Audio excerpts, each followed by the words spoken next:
भाइयों और बहनों, आपने मुझे आज से कोई पौने सवा चार साढ़े 4 साल पहले आपके क्षेत्र का विधायक बनाया और राजस्थान में कांग्रेस का बहुमत बना। कांग्रेस के मुख्यमंत्री और कांग्रेस की हाईकमान ने फैसला किया कि आपको विधानसभा अध्यक्ष का काम करना है। तो मेरी जिम्मेदारी विधानसभा अध्यक्ष के रूप में आखिरी अब 1 दिन और बचा है, 2 तारीख को विधानसभा का सत्र होगा। एक विधानसभा अध्यक्ष के रूप में मेरी भूमिका 2 तारीख को आखिरी दिन होगी।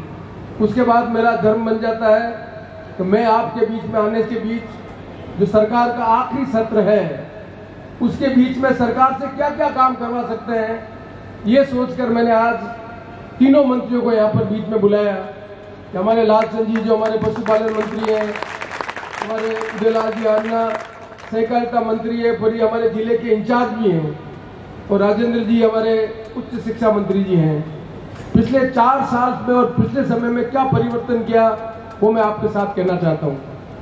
मैं 1980 में एमएलए बना था, तब रेल मगरा इसका भाग नहीं था। मैं रेल मगरा जब भाग बना तब एमएलए नहीं बन सका और मैं उस समय भारत सरकार का मंत्री बना। तो मैंने पूरी कोशिश की कि जो नाथद्वारा का नया विधानसभा क्षेत्र बना है जिसमें रेल मगरा भी जुड़ा हुआ है, उसके विकास में मैं पहले ही हार गया हूँ विधानसभा के रूप में। पर दिल्ली में जब मुझे भारत सरकार में मंत्री बनने का अवसर मिला तो मेरे मन में कल्पना थी कि रेल मगरा में जिन लोगों ने मुझे प्यार दिया, स्नेह दिया है, उसके विकास के कुछ आयाम स्थापित करने चाहिए। तब भारत सरकार के मंत्री के रूप में मैंने कोशिश की कि रेल मगरा में जो स्टेडियम आपका बना हुआ है, ये स्टेडियम बनाने का काम किया। यहाँ पर रेलवे ट्रेनिंग स्कूल, यहाँ पर ड्राइविंग स्कूल बन सके, वो काम करने का काम किया।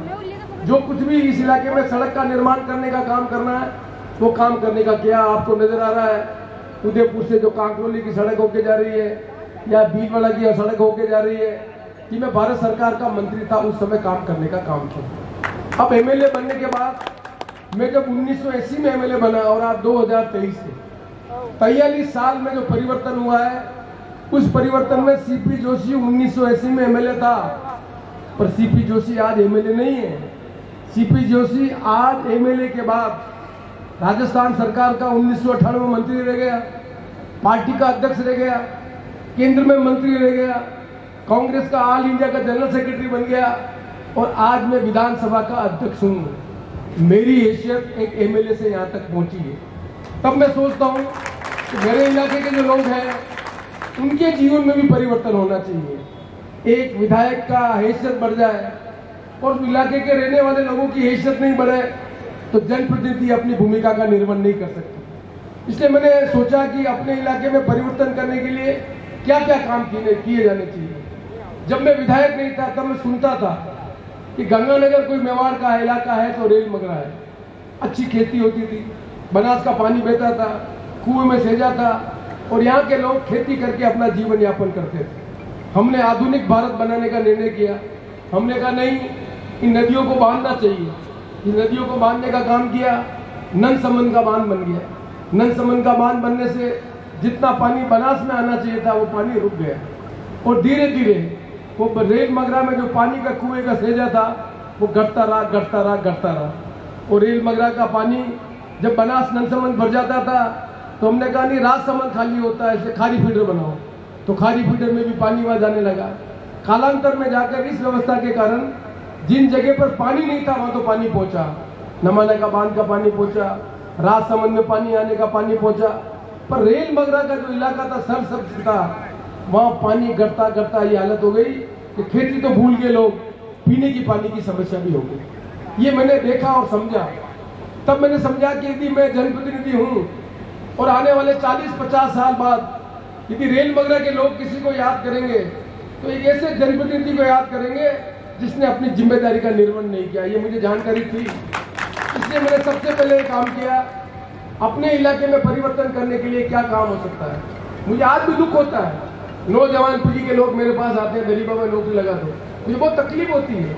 अब मैं जब हिसाब किताब लगाता हूँ, मैं पढ़ा लिखा आदमी हूँ, मैंने बीएससी जियोलॉजी की है, अंडरग्राउंड माइनिंग क्या होती है मैं समझता हूँ, करता हूँ, सब कुछ मानता हूँ। ये मालूम नहीं लोगों को कि जो माइंस वाले हैं उन्होंने अपने पूरे धंधे को आउटसोर्स कर रखा है। आउटसोर्स करने का मतलब ये कोई गरीबा की नौकरी नहीं मिलती है, जो प्राइवेट आदमी होता है उसकी नौकरी मिलती है। और जब प्राइवेट आदमी अपना काम वाइंड अप करके जाता है, कुछ आदमी नौकरी में लग जाते हैं, कुछ आदमी नौकरी के बाद निकल जाते हैं, पर लोगों के मन में कल्पना कि हम दरीबा में ही नौकरी करेंगे। अब दरीबा की माइंस आज से 1.5 किलोमीटर नीचे जमीन के नीचे माइनिंग हो रही है। वहां पर हमारा विद्यार्थी जो यहाँ का नौजवान आदमी है, जो दरीबा में नौकरी करना जानता है, उसमें कितने इंजीनियर हैं, कितने आदमियों ने माइनिंग के लिए जो इक्विपमेंट नए नए आ रहे हैं उन पे काम करने का काम किया नहीं किया। मुझे जानकारी है और तकलीफ होती है। जब मैं भी कोशिश की कि मैं रेल मगरा में ITI खुलाऊंगा तो मुझे बहुत दुख हुआ जब मुझे बताया गया कि 3 साल से रेल मगरा की ITI कपासन में चल रही है।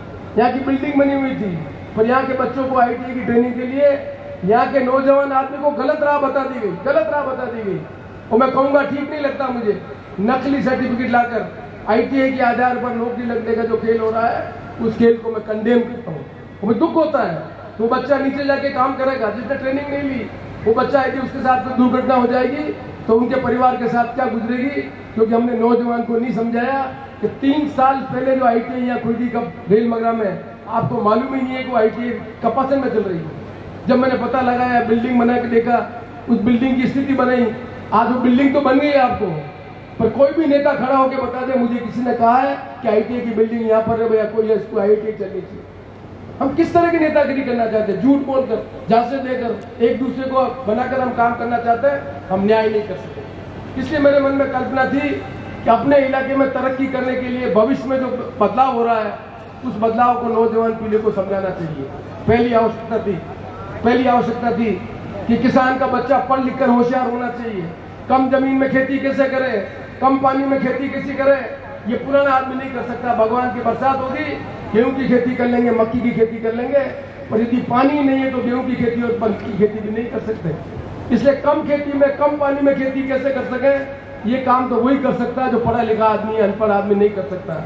इसलिए पहला प्रयास किया कि रेल मगरा के अंदर कॉलेज खुलना चाहिए। और आज मुझे कहते हुए कुछ खुशी है कि न केवल कॉलेज खुला, DMFT फंड से अच्छी बिल्डिंग भी बन गई, और न केवल आज हमने साइंस फैकल्टी भी खुलवा दी, और आज मैं कहना चाहता हूं कि और जो फैकल्टी खुलवानी है वो व्यवस्था भी हम करेंगे। पर यहाँ का बच्चा पढ़ लिख कर होशियार हो, ये काम कौन करेगा?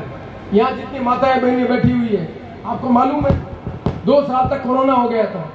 आजादी के बाद लोगों को कहा कि क्लासरूम में पढ़ाने के लिए एक क्लासरूम होगा, एक अध्यापक होगा, तब पढ़ाई होगी।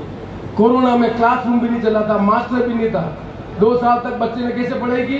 किसी की कल्पना की? किसी की?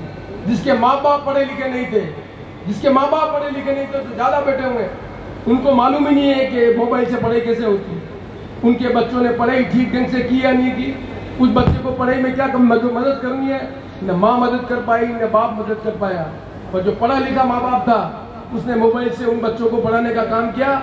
2 साल बाद 2 तरह के बच्चे स्कूल में हैं। एक बच्चा वो जिसके माँ बाप पढ़े लिखे नहीं थे, एक बच्चा वो जिसके माँ बाप पढ़े लिखे हैं। कभी कल्पना कीजिए, वो 8वीं पास का बच्चा जो 2 साल तक पढ़ने नहीं गया, वो 10वीं में पढ़ने के लिए आज क्लास में आया है।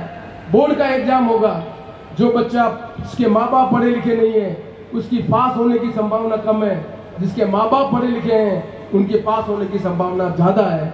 वो 16 साल का बच्चा कोरोना के कारण माँ बाप पढ़े लिखे नहीं थे, इसलिए पढ़ाई नहीं कर पाएगा।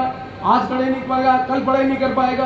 18 साल का होगा, 20 साल का होगा, 24 साल का होगा, 30 साल होगा, नौकरी करने के लिए कहाँ जाएगा? कि मजदूरी करेगा, कि होटल पे काम करेगा, कि सेठ जी क्या काम करेगा? कभी सोचा हमने कि हमारी जो पीढ़ी है, उस पीढ़ी का भविष्य क्या होगा? ये काम हमारा है। यदि आपने मुझे अवसर दिया है तो मेरी जिम्मेदारी बनती है इस चीज को लोगों के बीच में कहें। आपने अपना जीवन निकाल दिया, आपके जीवन में कोरोना हो गया, पर आने वाले समय ऐसी कोई बीमारी हुई, उस बीमारी का मुकाबला करने के लिए यदि माँ बाप पढ़े लिखे नहीं होंगे तो उस जनरेशन के साथ न्याय नहीं कर पाएंगे। इसलिए आप पढ़े या नहीं पढ़े हो मुझे संबंध नहीं, पर मैं आपसे अपील करने के लिए खड़ा हुआ हूँ। अपील करने के लिए इतनी माताएं बहनें बैठी हुई है, संतोषी माँ की कथा जानती है, रामायण की कथा जानती है, महाभारत की कथा जानती है, सावन के बारे में जानती है, पर ये मोबाइल में क्या है नहीं जानती। ये मोबाइल में क्या नहीं, मैं जानता हूँ, ये माँ बाप नहीं जानते हैं। इस मोबाइल में सारे अवगुण भरे हुए हैं, सारे अवगुण भरे हुए हैं।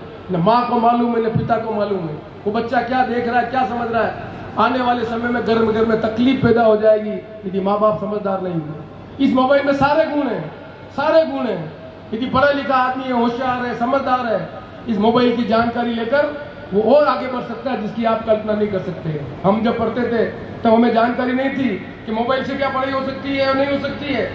पर आप ये ध्यान रखें, आप ये ध्यान रखें कि आज मोबाइल में पढ़ाई लिखाई की सारी जानकारी उपलब्ध है। हमारे जमाने में मोबाइल में मालूम नहीं था कि गूगल से किताब क्या होती है, किताब खरीदने के लिए जाना पड़ता था। आज मोबाइल में ई बुक क्या होती है पढ़ा लिखा आदमी जानता है। वो कोई भी किताब पढ़ना हो तो मोबाइल के माध्यम से पढ़ सकता है। आने वाले जमाने में पूरी की पूरी सरकार ये पटवारी नहीं होंगे, ये जमीन के खातेदारी अधिकार को बदलना है। घर में किसी की मौत हो गई है, खेती खातेदारी बदलना है, तो पटवारी के चक्कर लगाने की जरूरत नहीं है। ऑनलाइन पे एप्लीकेशन देनी पड़ेगी, अपने आप ट्रांसफर होकर आप सूचना देगी।